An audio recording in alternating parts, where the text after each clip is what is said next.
Everyone, ഇന്ന് നമ്മൾ പഠിക്കാൻ പോകുന്നത് ബയോളജിയിലെ ഫസ്റ്റ് ചാപ്റ്റർ ആയിട്ടുള്ള ജെനറ്റിക്സ് ഓഫ് ലൈഫിൽ എങ്ങനെ പഠിക്കണം, അവിടുന്ന് എങ്ങനെ ചോദ്യങ്ങൾ വരും, ക്വസ്റ്റ്യൻ എങ്ങനെ വരും, ഇതാണ് നമ്മൾ മനസ്സിലാക്കാൻ പോകുന്നത്. അപ്പോൾ ക്വസ്റ്റ്യൻ ആൻസറും പഠിക്കാൻ റെഡിയാണല്ലോ എല്ലാവരും?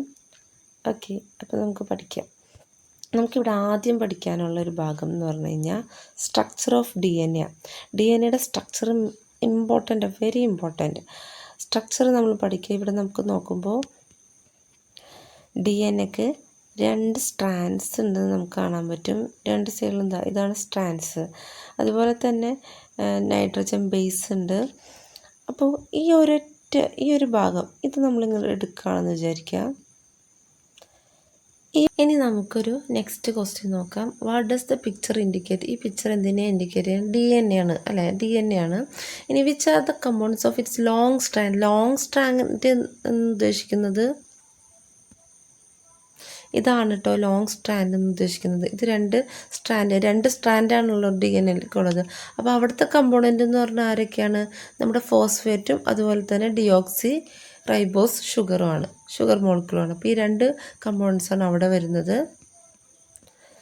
അതുകൊണ്ട് ആൻസർ നമുക്ക് deoxyribose sugar and phosphate എന്ന് പറയാം.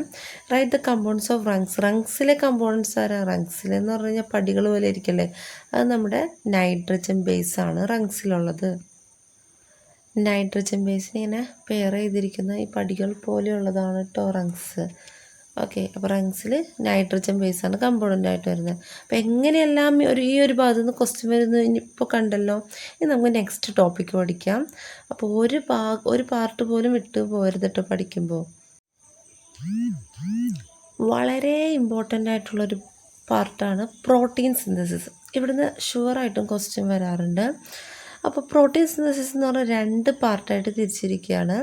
ഒന്നാമത്തത് ട്രാൻസ്ക്രിപ്ഷനും രണ്ടാമത് ട്രാൻസ്ലേഷനും. ട്രാൻസ്ക്രിപ്ഷൻ എന്ന് പറഞ്ഞാൽ എന്താ അവിടെ കാര്യമായിട്ട് പറയണതെന്ന് കാണിച്ചു തരാം. ഇവിടെ എന്താ നടക്കണതെന്നറിയോ? DNA-ക്ക് സ്വന്തമായിട്ട് ഒരു പ്രോട്ടീൻ നിർമ്മിക്കാനുള്ള കഴിവൊന്നുമില്ല. അപ്പോൾ DNA എന്ത് ചെയ്യും? മെസ്സഞ്ചർ RNA-ക്ക് മെസ്സേജ് കൊടുക്കും. അപ്പോൾ ഇവിടെ നടക്കുക ട്രാൻസ്ക്രിപ്ഷനിൽ കറക്റ്റായിട്ട് നടക്കുന്ന ഒരു ഫങ്ഷനേ ഉള്ളൂ. mRNA carries message from DNA to the ribosome. ഒന്നുകൂടി പറയാം. mRNA carries message from DNA message ഇപ്പോൾ ക്യാരി ചെയ്ത് എന്നിട്ട് ആർക്ക് കൊടുക്കുന്നു? ടു ദ റൈബോസോം, റൈബോസോമിൽ എത്തിക്കുന്നു. ഈ ഒരു പ്രോസസ്സിനെയാണ് ട്രാൻസ്ക്രിപ്ഷൻ എന്ന് പറയുന്നത്. മറക്കരുത്, ഈ ഒരൊറ്റൊരു പ്രോസസ്സാണ് ട്രാൻസ്ക്രിപ്ഷൻ. ഇനി വാട്ട് ഈസ് ട്രാൻസ്ലേഷൻ? ട്രാൻസ്ലേഷൻ എന്ന് പറഞ്ഞു കഴിഞ്ഞാൽ ഇവിടെ നമുക്ക് കാണാൻ പറ്റും tRNA കാണുന്നുണ്ടല്ലേ. ഈ tRNA എന്ത് ചെയ്യും? Carries amino acid. tRNA carry ചെയ്യുന്ന മോളിക്യൂൾ ഏതാണെന്ന് ഒരു ക്വസ്റ്റ്യൻ വരാൻ ചാൻസ് ഉണ്ട്. tRNA ക്യാരി ചെയ്യുന്ന മോളിക്യൂൾ ഏതാണ്? Amino acid. അപ്പോൾ tRNA carry amino acid to the ribosome, എന്നിട്ട് റൈബോസോമിലേക്ക് കൊടുക്കുന്നു.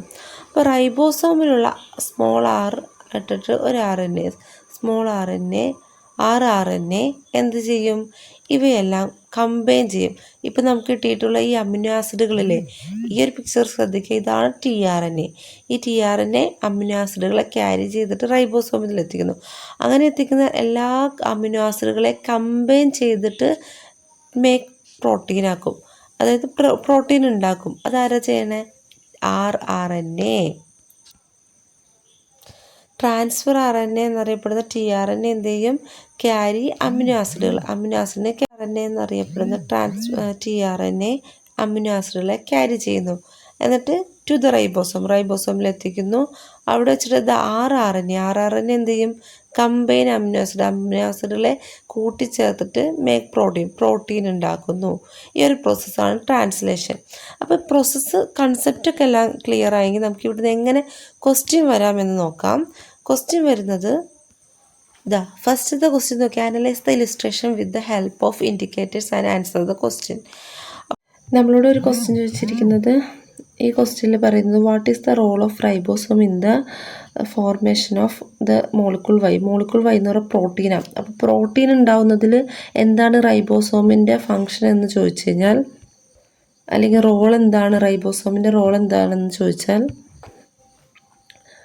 പ്രോട്ടീൻ ഈ സിന്തസിസ്ഡ് ഇൻ റൈബോസോം. പ്രോട്ടീൻ ഉണ്ടാകുന്നത് റൈബോസോമിൽ വെച്ചിട്ടാണ്. ഇനി നെക്സ്റ്റ് ഒരു ക്വസ്റ്റ്യൻ നോക്കിയേ. Which molecule carry the amino acid necessary to form the molecule.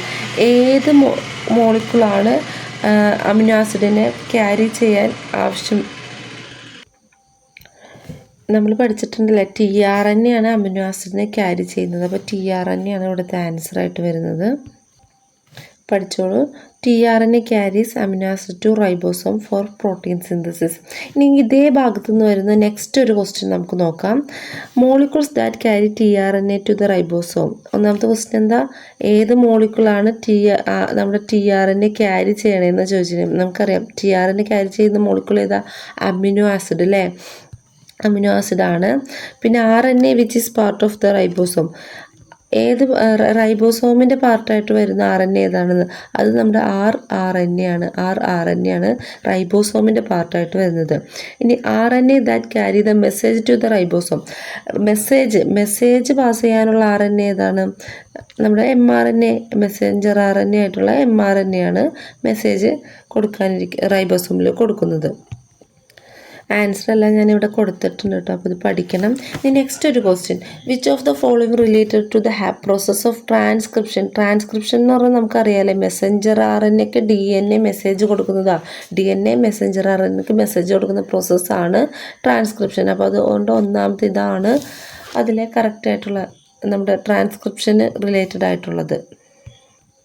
ഇനി നമുക്ക് വേറെ ഇമ്പോർട്ടൻ്റ് ആയിട്ടുള്ള നെക്സ്റ്റ് ടോപ്പിക്കാണ് നമ്മൾ പഠിക്കാൻ പോകുന്നത്. ഇവിടുന്ന് കുറേ ക്വസ്റ്റ്യൻസ് വരാൻ ചാൻസ് ഉണ്ട് കേട്ടോ. അപ്പോൾ എങ്ങനെയാണ് ക്വസ്റ്റ്യൻ വരുന്നതെന്ന് മനസ്സിലാക്കുന്നതിന് മുമ്പ് ആദ്യം ഈ ഈ കൺസെപ്റ്റ് ഒന്ന് ക്ലിയർ ആക്കാം. നമുക്ക് ഹ്യൂമൻ ക്രോമസോം ടോട്ടൽ മനുഷ്യന്മാർക്ക് 46 ക്രോമസോമാണ് ഉള്ളത്. ഈ 46 ക്രോമസോം എങ്ങനെയാണ് വന്നിരിക്കുന്നത്? അതിൽ 22 എക്സ് ക്രോമസോം, അതുപോലെ തന്നെ 22 ക്രോമസോം ഫാദറിൽ നിന്നും വന്നിരിക്കും. നമുക്ക് 46 ക്രോമസോം ഉണ്ട്. അതിൽ 44 എണ്ണം എങ്ങനെയാണ് വന്നിരിക്കുന്നത്? അതിൽ 22 എണ്ണം മദറിൽ നിന്നും 22 എണ്ണം ഫാദറിൽ നിന്നും. അങ്ങനെ 44 ക്രോമസോം എന്ന് പറഞ്ഞു കഴിഞ്ഞാൽ സൊമാറ്റിക് ക്രോമസോമാണ്. എന്താണ് സൊമാറ്റിക് ക്രോമസോം? സൊമാറ്റിക് ക്രോമസോം എന്ന് പറഞ്ഞാൽ ഐഡൻറ്റിക്കൽ എന്ന് പറഞ്ഞാൽ ഹോമോലോഗസ് ക്രോമസോം, ഒരേപോലത്തെ ക്രോമസോമുകളായിരിക്കും ഈ 22 + 22 44 എണ്ണം വരുന്നത്. 22 പെയർ നമ്മൾ പറയാറുണ്ട്. ഇനി ഇതിൽ തന്നെ ഈ 44 ഇതുപോലെ ഒരേപോലത്തെയാണല്ലോ. ഇനി നമുക്ക് രണ്ട് ക്രോമസോം കൂടി വേണമല്ലോ, എന്നാലല്ലേ 46 ആവുള്ളൂ. ആ 2 ക്രോമസോം എങ്ങനത്തെയാണെന്ന് കാണിച്ചു തരാം. അത് സെക്സ് ക്രോമസോമാണ്, സെക്സ് ഡിറ്റർമിനേഷന് വേണ്ടിയിട്ടുള്ള. അതായത് നമ്മളിപ്പോൾ 44 ആയിട്ട് ഇരിക്കുന്ന ഈ ക്രോമസോമിലേക്ക് XX അല്ലെങ്കിൽ XY ഇതിലേതെങ്കിലും ടൈപ്പായിരിക്കും വരാൻ പോകുന്നത്. അതായത് ഈ പിക്ചർ നോക്കിക്കഴിഞ്ഞാൽ ഇത് 44 ആയിട്ടുള്ള നമ്മുടെ 22 പെയറിൻ്റെ സൊമാറ്റിക് ക്രോമസോം, ഒരേപോലത്തുള്ള അമ്മയിൽ നിന്നും 22 എണ്ണം അച്ഛനിൽ നിന്നും 22 വന്ന സൊമാറ്റിക് ക്രോമസോമാണ്. ഇതിൽ അച്ഛൻ്റെ നമുക്ക് XY ഓർ XS ഇതിലേതെങ്കിലും ഇങ്ങനത്തെ രണ്ടെണ്ണമാണ് നമ്മുടെ സെക്സ് ഡിറ്റർമിനേഷൻ ക്രോമസോമായിട്ട് വരുന്നത്. എന്താണ് സെക്സ് ഡിറ്റർമിനേഷൻ ക്രോമസോം? അതായത് കുട്ടി ആണാണോ പെണ്ണാണോ എന്ന് കറക്റ്റായിട്ട് ഡിറ്റർമിൻ ചെയ്യുന്ന ക്രോമസോമാണ്. അപ്പോൾ ഇവിടെ കൺസെപ്റ്റ് ക്ലിയർ ആക്കി തരാം. ഇവിടെ നമ്മൾ പറഞ്ഞല്ലേ 22 അച്ഛനിൽ നിന്നും 22 അമ്മയിൽ നിന്നും വന്നു. അങ്ങനെ 44 ക്രോമസോം ഉണ്ട്. ഇതിലേക്ക് XY ആണ് വന്നിരിക്കുന്നത്. ഇനി പ്ലസ് ഇതിലേക്ക് XY ഇങ്ങനെയാണ് വന്നിരിക്കുന്നതെന്ന് വെച്ചു. XY ആണെങ്കിൽ അതായത് X അച്ഛനിൽ നിന്നും X അമ്മയിൽ നിന്നും Y അച്ഛനിൽ നിന്നും വന്നിരിക്കുകയാണ്. ഇത് മെയിൽ ബേബി ആയിരിക്കും. അതേസമയം XYക്ക് പകരം XX ആണ് വന്നിരിക്കുന്നതെങ്കിൽ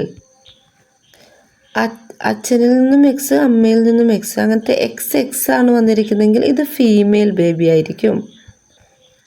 അതായത് 44 ക്രോമസോം എന്ന് പറഞ്ഞു കഴിഞ്ഞാൽ അത് 44 ആയിട്ട് ആ സൊമാറ്റിക് ക്രോമസോം, അതിലേക്ക് X ആണ് വരുന്നതെങ്കിൽ അത് ഫീമെയിലും, 44 XY ആണ് വരുന്നതെങ്കിൽ അച്ഛനിൽ നിന്നും Yയും അമ്മയിൽ നിന്നും X ആണ് വരുന്നതെങ്കിൽ അങ്ങനെ 46 ആവുകയാണെങ്കിൽ ഒന്നുകൂടി പറഞ്ഞുതരാം, ഒന്നുകൂടി ക്ലിയർ ആക്കി തരാം. ഇവിടെ നമുക്ക് 22 ഉണ്ട്, 22 ഉണ്ട്. അതുപോലെ തന്നെ ഇവിടുന്ന് എക്സ്, ഇവിടുന്നും എക്സ് ആണ് വരുന്നതെങ്കിൽ ഇങ്ങനെ 44+XX ആവും. അതേസമയം അച്ഛനിൽ നിന്നും വൈ ആണ് വരുന്നതെങ്കിൽ 22യുടെ ഇവിടെ വൈ ആണ്, അപ്പോൾ ഇവിടുന്ന് എക്സ് വൈ ഇങ്ങനെ വരികയാണെങ്കിൽ 22 44 ഓക്കെയാണ്. അതുപോലെ എക്സും വൈ ആണ് വന്നിരിക്കുന്നത്. ഇങ്ങനെയാണ് വരുന്നതെങ്കിൽ ഇത് മെയിലാണ്. ഓക്കെ, അപ്പോൾ കൺസെപ്റ്റ് ക്ലിയർ ആയെങ്കിൽ നമുക്ക് അവിടെ നിന്ന് ഒരു ക്വസ്റ്റ്യൻ നോക്കാം. ക്വസ്റ്റ്യൻ എങ്ങനെ വരും നോക്കാം. ഇവിടെ ഫില്ല് ചെയ്യാനാണ് വന്നിരിക്കുന്നത്. ഹ്യൂമൻ ക്രോമസോം എന്ന് തന്നിട്ടുണ്ട്. സൊമാറ്റിക് ഉണ്ട്. എന്താണ് ചെയ്യുക? എന്താണെന്ന് നമുക്കറിയാം, സെക്സ് ക്രോമസോം അല്ലേ. ഇനി സൊമാറ്റിക് ക്രോമസോം എത്ര ഉണ്ട്? 44 അഥവാ 22 പെയേഴ്സ് നമ്മുടെ ക്രോമസോം ഉണ്ട്. പിന്നെ 2 ക്രോമസോം, 2 സെറ്റാണ് എക്സ് അല്ലെങ്കിൽ എക്സ് വൈ എന്ന് പറയുന്ന സെക്സ് ഡിറ്റർമിനേഷൻ ക്രോമസോം. അപ്പോൾ ഇതുപോലെ ഒരു ക്വസ്റ്റ്യൻ വരാം. ഇനി വേറെ ക്വസ്റ്റ്യൻ വരാം കേട്ടോ, കാണിച്ചു തരാം. ഈ ഡിസീസസ്, അതായത് ഈ രോഗങ്ങളൊക്കെ വരാം, ഈ കണ്ടീഷനുകളൊക്കെ, അതായത് 46 നമുക്ക് ടോട്ടൽ 46 ക്രോമസോം വേണമല്ലോ. പക്ഷെ ചില കേസിൽ ഒരു ക്രോമസോം കുറഞ്ഞു കഴിഞ്ഞാൽ 40+X0 ആണെങ്കിൽ അത് ടെറർ സിൻഡ്രോമാണ്. 44+XX ആണെങ്കിൽ അത് XXX സിൻഡ്രോമാണ്. 44+XXY ആണെങ്കിൽ കിൻഫ്ലിറ്റർ സിൻഡ്രോമാണ്. 44+XY ആണെങ്കിൽ അത് ദേ ഹാവ് XYY സിൻഡ്രോം എന്ന് പറയും. അപ്പോൾ ഈ സിൻഡ്രോംസ് എല്ലാം കറക്റ്റായിട്ട് പഠിച്ചു നോക്കാം. ഇനി ആ ഒരു ഭാഗത്തുനിന്ന് വേറൊരു ടൈപ്പ് ക്വസ്റ്റ്യൻ നോക്കാം. What is the number of chromosome മനുഷ്യന്മാരിൽ എത്ര ക്രോമസോം ഉണ്ട്? 46 ആണ്. Write the 2 type of chromosome found in human. മനുഷ്യന്മാരിൽ കാണുന്ന 2 ടൈപ്പ് ക്രോമസോം ഏതൊക്കെയാണ്? സൊമാറ്റിക് ക്രോമസോം ഉണ്ട്, സെക്സ് ക്രോമസോം ഉണ്ട്. How does the genetic constitution woman differ from that of a man. മനുഷ്യനിൽ നിന്നും എങ്ങനെയാണ്, മനുഷ്യന്മാരിൽ ആണും പെണ്ണും, മാനും ഫീമെയിലും തമ്മിൽ എങ്ങനെയാണ് വ്യത്യാസം എന്ന് ചോദിച്ചു കഴിഞ്ഞാൽ വുമൺ എങ്ങനെയായിരിക്കും? 44+X ആയിരിക്കും. മെയിലാണെങ്കിൽ 40+XY ആണ്. അപ്പോൾ ഈ ഒരു ക്വസ്റ്റ്യനും അവിടെ നിന്ന് നമുക്ക് ശ്രദ്ധിക്കാം. ഇനി ആ ഒരു ഭാഗത്തു നിന്ന് വരാൻ പോകുന്ന നെക്സ്റ്റ് ഒരു ക്വസ്റ്റ്യൻ, അതായത് ഇവിടെ നോക്കിയേ, ഇവിടെ correct the mistake if any in the illustration. തന്നിരിക്കുന്ന ഇലിസ്ട്രേഷനിൽ മിസ്റ്റേക്ക് കറക്റ്റ് ചെയ്യാനാണ് പറഞ്ഞിരിക്കുന്നത്. അപ്പോൾ നമുക്ക് ചെക്ക് ചെയ്യാം. ഇത് നോക്കിക്കേ, ഇവിടെ 44+X-ഉം 44+X-ഉം. അപ്പോൾ 44+X-ഉം 44+X-ഉം ചേർന്നാൽ ശരിക്കും എത്രയാവേണ്ടത്? 88+XX അല്ലേ വരുള്ളൂ. അപ്പോൾ അത് തെറ്റാണ്, അവിടെയാണ് തെറ്റ്. അതായത് ഇവിടെ എന്താ വരേണ്ടത്? 22+X ആണ് വരേണ്ടത്. ഇവിടെയും 22+X, കാരണം അങ്ങനെ ഇനി നമുക്ക് ജെനറ്റിക്സ്, ഫാദർ ഓഫ് ജെനറ്റിക്സ് ആരാ? ഗ്രിഗർ മെൻഡൽ അല്ലേ. അപ്പോൾ അദ്ദേഹത്തിൻ്റെ കൺസെപ്റ്റ്, അദ്ദേഹം പീ പ്ലാന്റിൽ ഒരു എക്സ്പെരിമെൻ്റ് ഒക്കെ നടത്തിയിട്ടുണ്ടായിരുന്നു. അദ്ദേഹം ടോൾ പ്ലാന്റ് കൊടുത്ത് ഡർഫ് കൊടുത്തു. അപ്പോൾ ഇവിടെ എടുത്തിരിക്കുന്ന ക്യാരക്ടർ എന്താ? ടോളും ഡർഫും എന്ന് പറയുക ഹൈറ്റ് എന്ന് പറയുന്ന ക്യാരക്ടർ അല്ലേ. അപ്പോൾ ഹൈറ്റ്, ഒരു ക്യാരക്ടറെ നമുക്ക് ട്രൈറ്റ് എന്ന് പറയും, വിളിക്കാം കേട്ടോ. ട്രൈറ്റ്, ഹൈറ്റിന് നമുക്കിനി ഹൈറ്റ് മാത്രമല്ല ഏത് ക്യാരക്ടറാണ് കൊടുക്കുന്നത് അതെല്ലാം ട്രൈറ്റുകൾ. അപ്പോൾ ഇങ്ങനെ ഫസ്റ്റ് ജനറേഷൻ ഉണ്ടാക്കിയ 2 പാരൻസാണ്, ഡിഫറെൻ്റ് ആയിട്ടുള്ള പാരൻസാണ്. അങ്ങനെ ഉണ്ടായ ബേബി എന്താണ്? ടോളാണ്. അത് എങ്ങനെ ടോളെന്ന് വന്നത്? ഇവിടെ ക്യാപിറ്റൽ ടി അല്ലേ വന്നിരിക്കുക.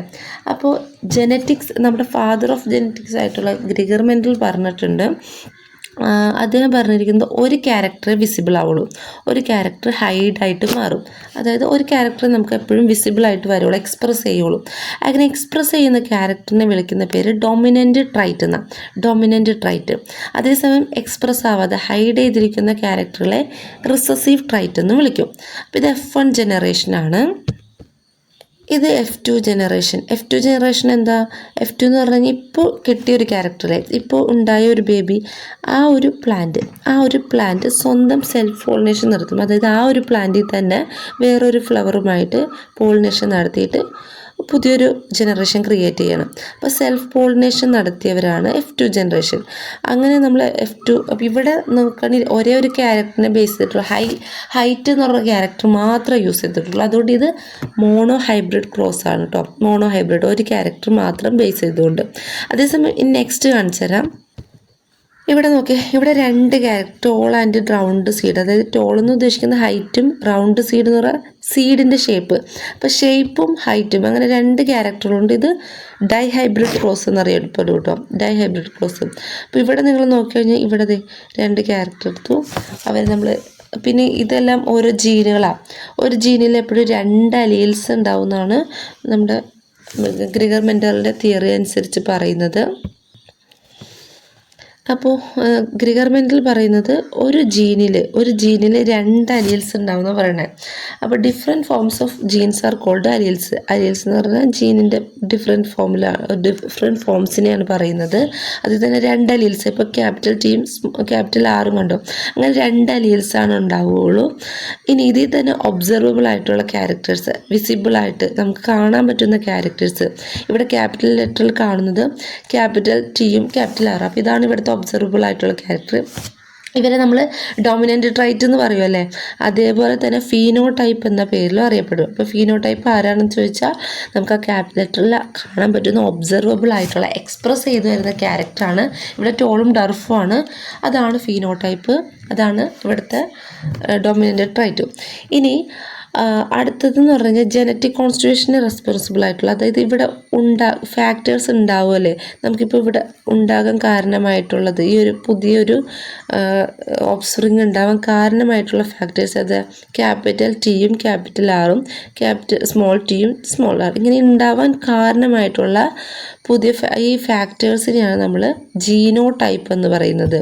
അപ്പോൾ ജീനോടൈപ്പ് ശരിക്കും ഡെഫിനിഷൻ പറയുകയാണെങ്കിൽ the genetic constitution responsible for these characters are called genotype.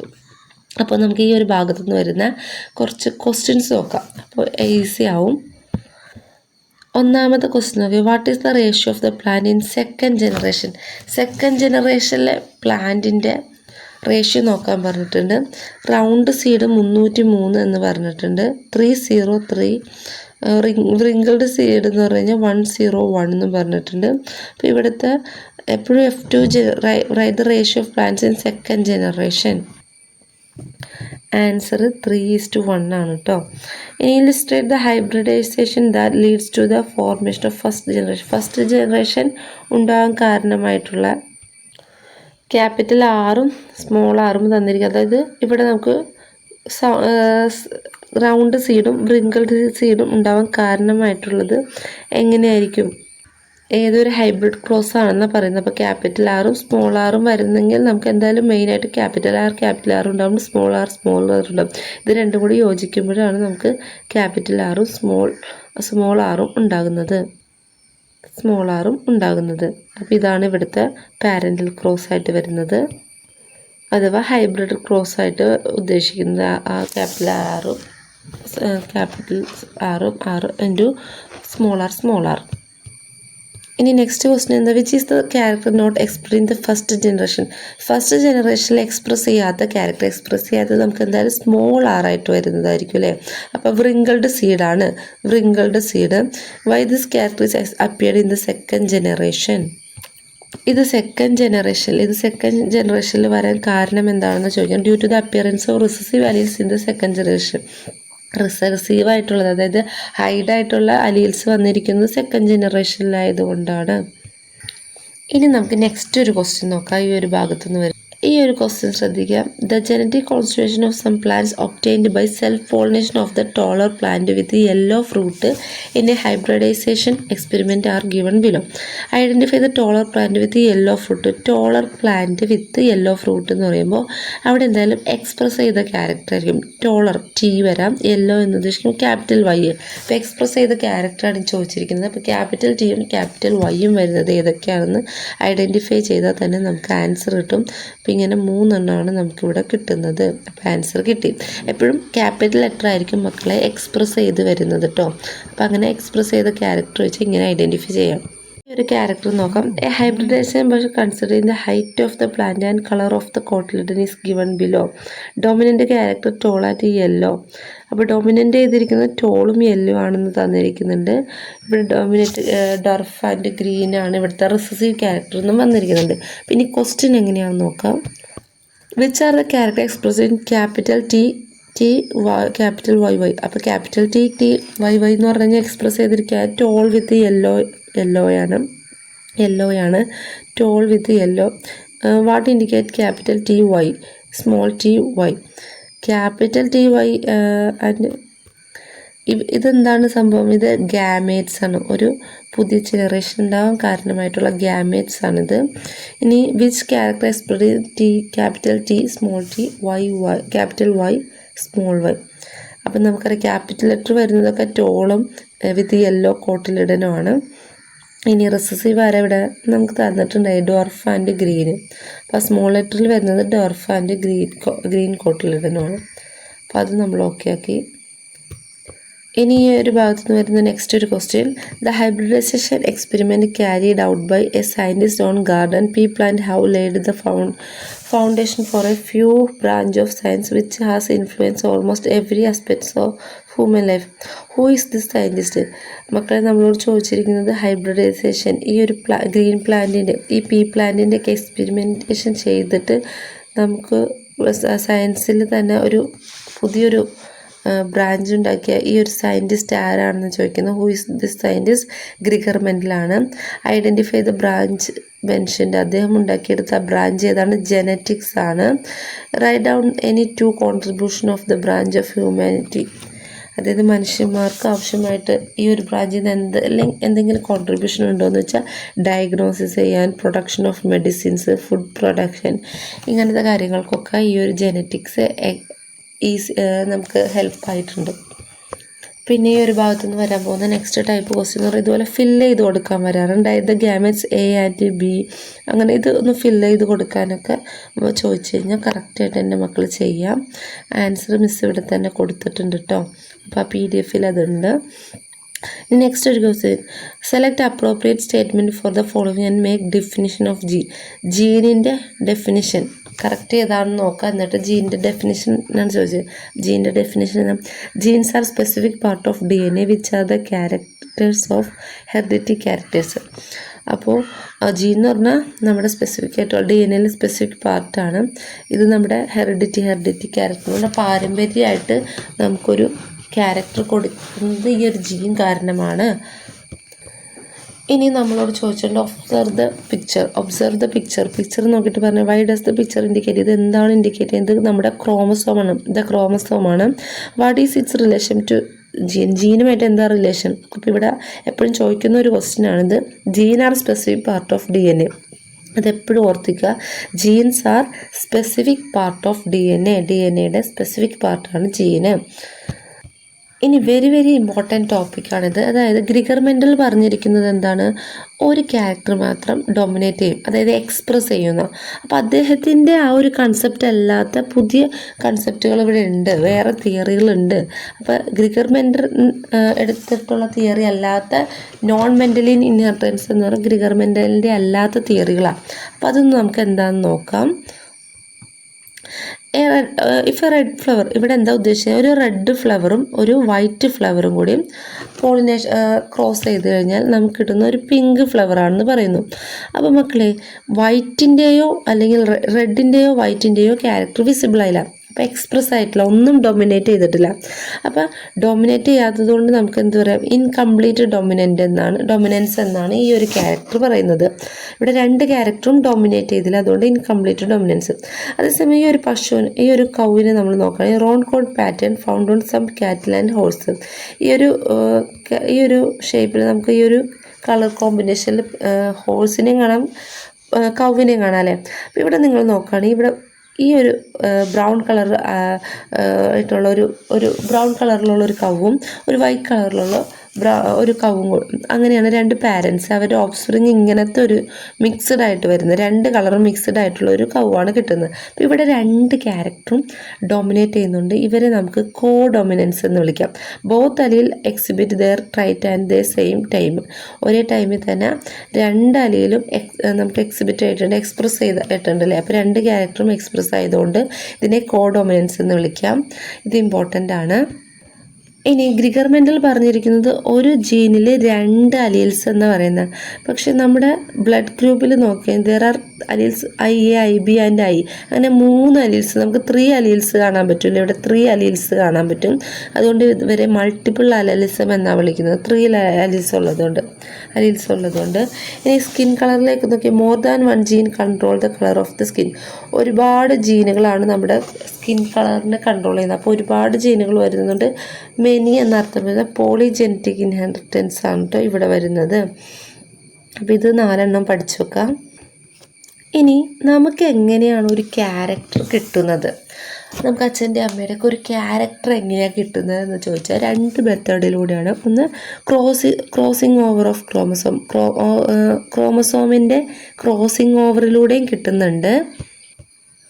പിന്നെ മ്യൂട്ടേഷൻ. അപ്പോൾ ഈ 2 ടോപ്പിക്കാണ് ഇനി ഇമ്പോർട്ടൻ്റ് ആയിട്ട് പഠിക്കാനുള്ളത്. ഈ 2 ടോപ്പിക് കൂടി പഠിച്ചു കഴിഞ്ഞാൽ ഈ ഒരു ചാപ്റ്റർ ഓക്കെ ആയിട്ടോ, സെറ്റായിട്ടുണ്ട്. അപ്പോൾ നമുക്ക് നോക്കാം ക്രോസിങ് ഓവർ ഓഫ് ക്രോമസോം. എന്താണ് ക്രോസിങ് ഓവർ?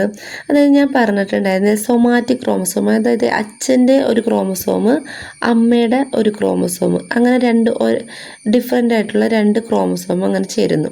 ആ അങ്ങനത്തെ 22 പെയർ, അതായത് 44 ക്രോമസോം നമുക്ക് ഉണ്ടാവും, ഹോമോലോഗസ് ആയിട്ടുള്ള ഐഡൻറ്റിക്കൽ ആയിട്ടുള്ള ക്രോമസോം. അപ്പോൾ അങ്ങനെ 2 ക്രോമസോം ഇങ്ങനെ വന്നു. അതാണ് കേട്ടോ ഈ 2 ക്രോമസോം. അതുകൊണ്ടാണ് ഇവർ ഹോമോലോഗസ് ക്രോമസോം, ഐഡൻറ്റിക്കലാണ്, ഒരേപോലത്തെ ക്രോമസോമാണ്. അപ്പോൾ ഇവർ 2 കൂടിച്ചേർന്നു. അങ്ങനെ the point contact of paired chromosome is called chiasma. ഇവരിങ്ങനെ കൂടിച്ചേർന്ന ആ ഒരു പോയിന്റ് നമുക്ക് കയാസ്മ എന്ന് വിളിക്കാം.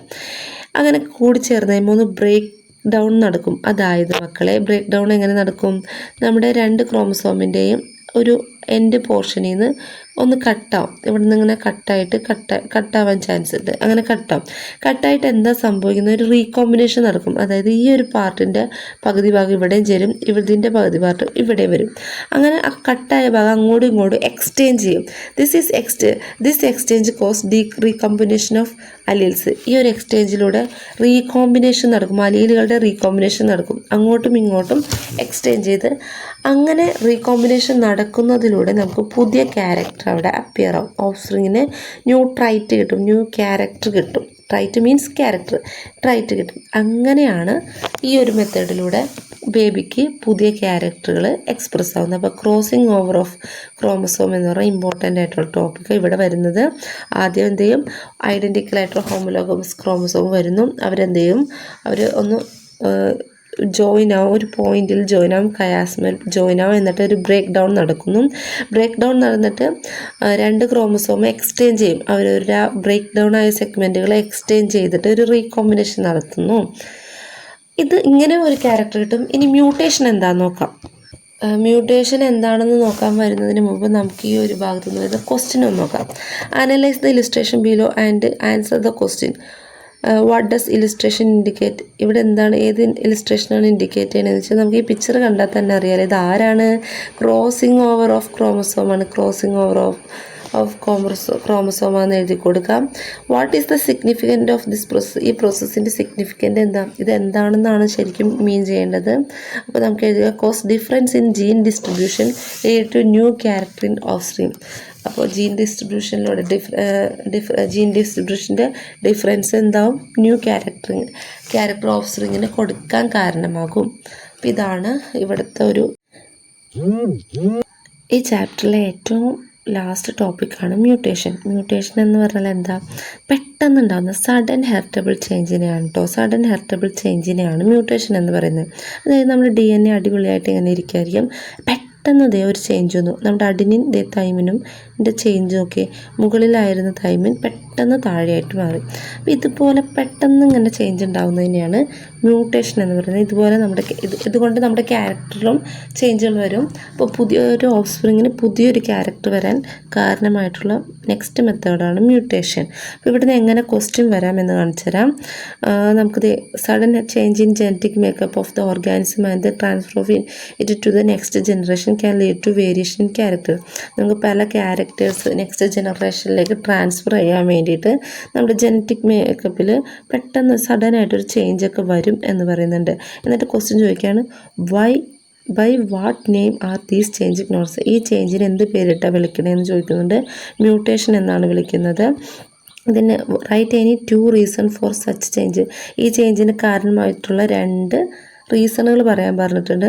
ഇപ്പോൾ ഡിഫക്ട്സ് ഇൻ DNA ഡ്യൂപ്ലിക്കേഷനിൽ വരുന്ന ഡിഫക്റ്റ് ആവാം, പിന്നെ സെർട്ടൻ കെമിക്കൽസ്, റേഡിയേഷൻസ്, ആ 2 കാര്യങ്ങൾ കൊണ്ടും ഇതുപോലെ തന്നെ സംഭവിക്കാം.